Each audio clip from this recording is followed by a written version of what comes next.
Speaker, and thank you to my colleague, Mr. Yoho from Florida, on this day when we honor dogs that serve honorably, just like the women and men who serve our country, for putting on this special order. Anyone who's ever had a dog understands the depths of the bonds that can develop between human beings and their four-legged friends. I can remember every single dog that we've ever owned. I can remember how each one died. I can remember being there when two died.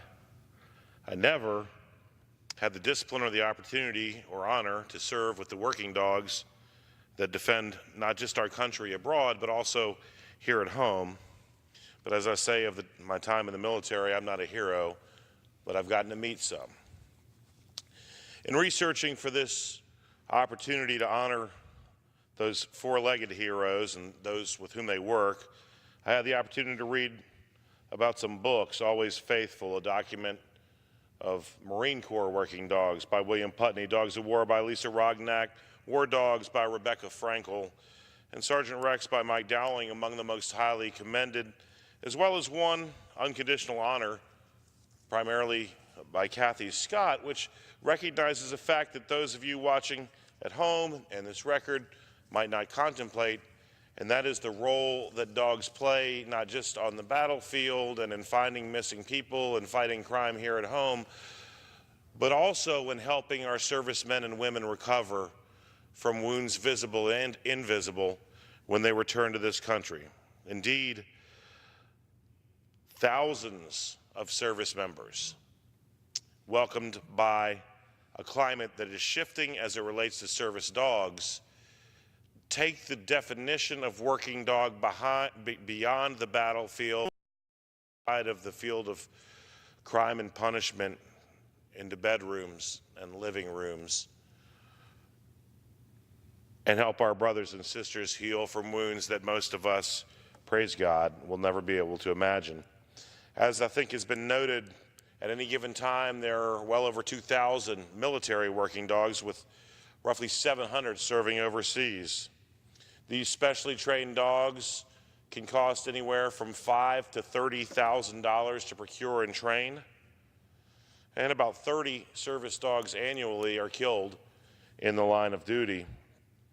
When I was in the military, we always looked with admiration upon the individuals that had the decorations and the pins and the adornments that very few people would earn. One such was Halo Wings. That stands for High Altitude Low Opening. That's when you jump out of an airplane so high that someone couldn't possibly imagine that there might be someone inserting via this mechanism. Well, indeed, we have military dogs that insert this way, as well as strapped to their handlers via helicopter and any other imaginable circumstance. In fact, as I look at history, the oldest documented accounts of dogs either being used as accoutrements to defend their people or accompanying their masters onto the field of battle are almost 3,000 years old, and this is about as long as we can go back into documented and written history.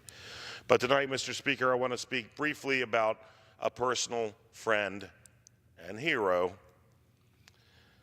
In early 2006, Patrick Sheridan of the Louisa County Sheriff's Office procured Magpie Electric Potential from a bloodhound kennel in New Jersey and began working very hard with that, I believe, the second dog with whom what would become Lieutenant Sheridan would train. In fact, Lieutenant Sheridan and his canine team have become so successful in working canine operations and scent tracking specifically that they've trained individuals on multiple continents in multiple nations. And over the course of Magpie Electric Potential, aka Maggie's 6-year career, she worked almost 350 calls for service. In 2010 alone, her duties ranged from trailing, breaking and entering suspects in violent crime cases to helping locate a missing 5-year-old child before that child succumbed to the elements. On December 12, 2011, Maggie and Lieutenant Sheridan were not engaged in chasing down a drug dealer or finding some horrific individual and preventing them from visiting domestic violence on someone once too frequently victimized. but instead searching for an individual who had been reported missing and suicidal.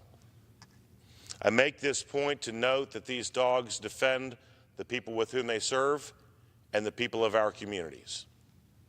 On this occasion, Maggie, while trailing again on nearly her 350th working call, encountered a pit bull and ultimately was attacked and succumbed to her injuries. Her end of watch on December 12, 2011 represents one of hundreds of working dog deaths just this century.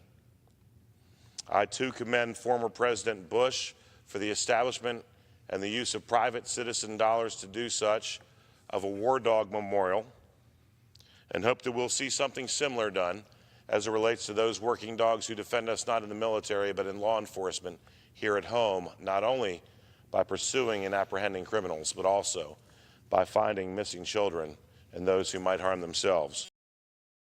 Mr. Speaker, I would commend to those viewing and to the members of this body, when they find a dog handler or someone who had worked as a dog handler in the past, please say thank you for the dedication, time, and loyalty that is indeed reciprocal and unconditional, because we need never fathom how many lives have been saved.